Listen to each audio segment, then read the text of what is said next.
Barnum's American Museum, which included exotic animals, but was really devoted to human curiosities. Barnum heard about another exhibit making the rounds in a small traveling sideshow out west called The Real Mermaid.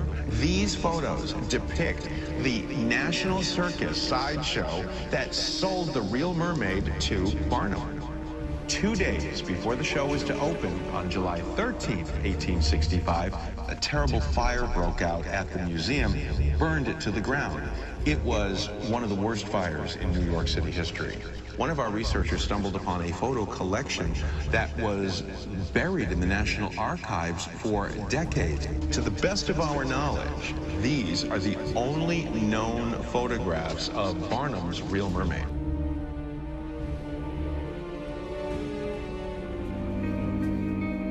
Could other historical evidence provide new insight? Like these 16th century Italian drawings, once thought to be depictions of a human medical anomaly. These sketches may now tell a very different story. My name is Hans Bauer. My name is Hans Bauer. I grew up in the fishing port of Sassnitz. I've worked my whole life as a fisherman. In the 1970s, I surfed in a boat out of Bremerhaven. We were a trawler, fishing mostly for cod, pollock in the Baltic.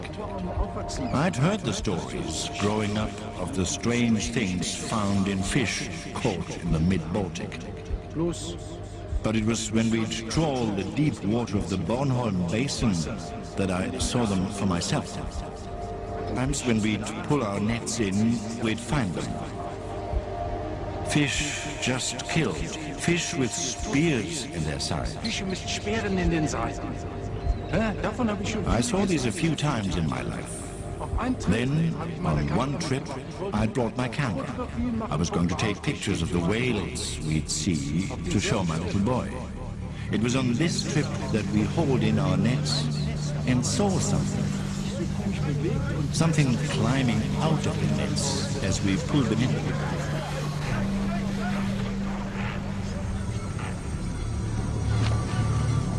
I think this is what was making the spears. I think we were disturbing somebody else's fishing. In 1997, scientists from NOAA recorded a sound in the deep Pacific. It's thought to be organic in nature and has never been identified. It's called the bloop.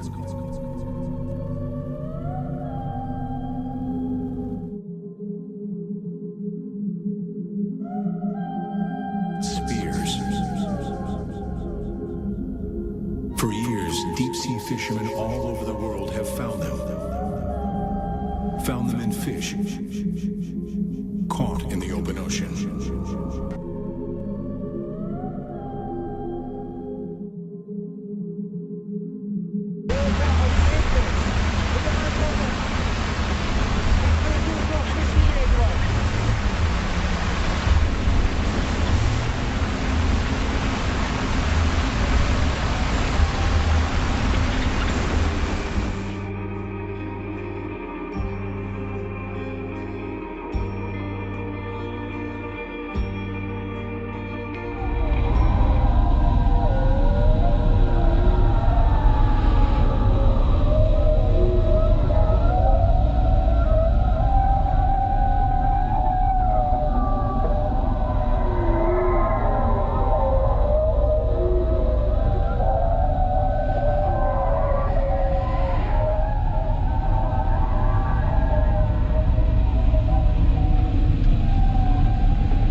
Cliffs Beach, Washington State, April 4th, 2004. Cited the largest mass whale beaching in United States history. In 2000, McCormick had published a landmark study that linked mass whale beachings to experimental Navy sonar weapons testing. Dr. McCormick and his team suspected that the Navy had begun operating their sonar once more. For years, the Navy denied that they were responsible for these beachings. These are facts. And in some of the incidents, there were reports of something else washing up with the whales.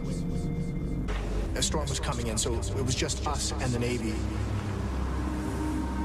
They'd cordoned off a section of beach, and there were guys in hazmat suits.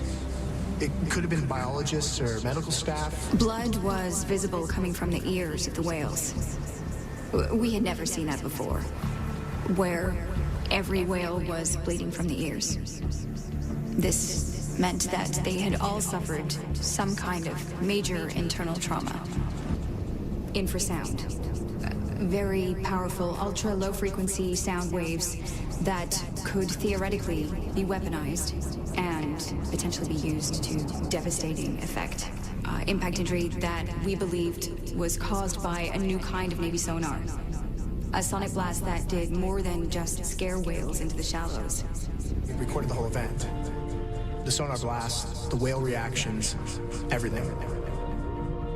Well, first there was the sound of the whale vocalizations, which we expected. And then there was what we now understand to be the priming of the sonar weapon.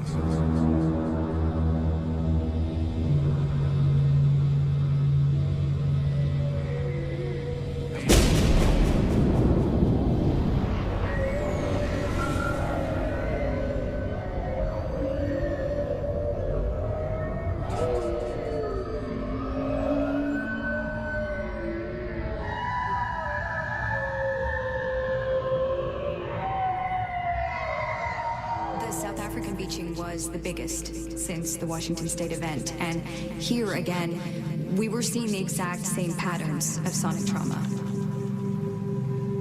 This was happening all over the world, so now we're following beachings elsewhere, reports of bodies washing up with the whales, rumors of something else washing up with them, and in every case there was always authorities on hand to control the scene.